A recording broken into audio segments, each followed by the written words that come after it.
The Nevada sun beat down on the two fighters. Tens of thousands crowded into the Reno Stadium. Jack Johnson stretched his strong frame. He looked over the hissing and booing crowd and smiled. Jack Johnson and Jim Geoffrey were about to begin the fight of the century. Jack hadn't always been a fighter. He was one of 6 children in Galveston, Texas. Young Jack's classmates would bully him as he helped his father with janitorial work at his school. Tina, Jack's mother, saw her son's fear of the bullies and his refusal to fight back. One day, Tina showed Jack a 2x4. "If you don't start fighting back, Jack," Tina told her son, "I'll give you a worse beating than any bully around here." From that day on, Jack began fighting. He soon discovered he was good at it. He was fast and began knocking the bullies silly. Jack began making a name for himself in Galveston. He started fighting in battle royals and winning. Battle royals were usually made up of 8 or more black men in a boxing ring fighting until only one was left standing. The audience was always all white. In the battle royals, Jack learned how to fight multiple opponents at once. For the next 5 years, Jack moved on to real boxing matches against other African American boxers. Jack was now a formidable heavyweight boxer, winning all of his fights. But because Jack was black, he wasn't allowed to fight the white champion boxers. This meant he would never have a chance at the heavyweight championship. Jim Geoffrey, the reigning heavyweight champion, said he would take on no black challengers. However, Jim soon retired from boxing, and a man named Tommy Burns took the title. Jack was determined to fight Tommy for the heavyweight championship. At first, Tommy refused, saying all kinds of racist things about Jack. But Jack began following Tommy all over the world. He sailed to England and tried to fight Tommy there. Tommy attempted to escape Jack and left for Australia. Jack followed him.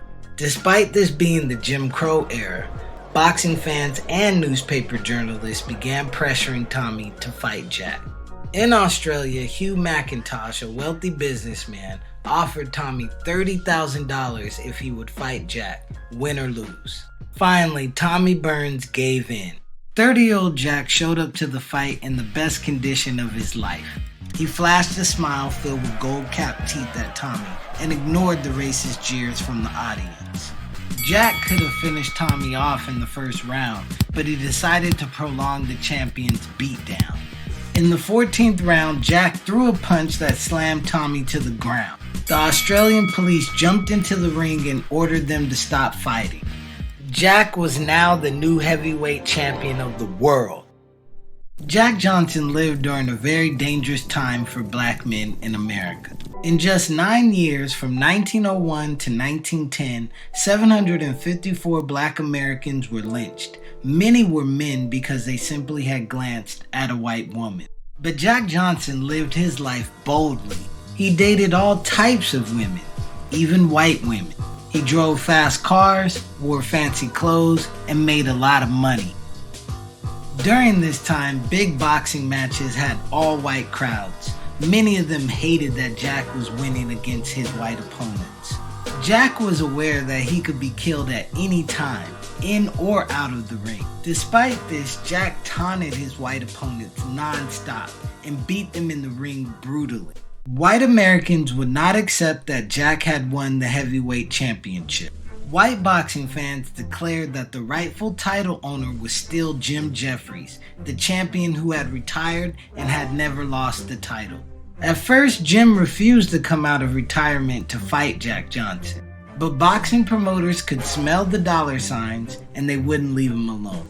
One promoter, Tex Rickard, promised the winner $101,000, with a fifth of it being paid up front. Finally, a deal was made. On July 4th, 1910, the world anticipated the fight of the century. Men traveled from all over the United States to attend the event. The all-white crowd hissed and booed at Jack. Jack smiled. The bell rang and Jim was thrown off his feet by a hail of punches. In the 15th round, Jack hit Jim so hard he almost flew out of the ring. The fight was over. Jack was now the undisputed heavyweight champion of the world. However, white America would not concede the victory. Almost immediately, riots broke out across the United States. Despite the money and acclaim, Jack faced more racist persecution than ever before. Still, Jack persevered and never wavered in his resolve to live freely as a black man. Eventually, he would face financial trouble, exile, and even jail time. But despite these hardships, Jack Johnson would be recognized as one of the greatest heavyweight champions and the first black pop culture icon. Jack once told a sports journalist, "Just remember, whatever you write about me, that I was a man, and a good one."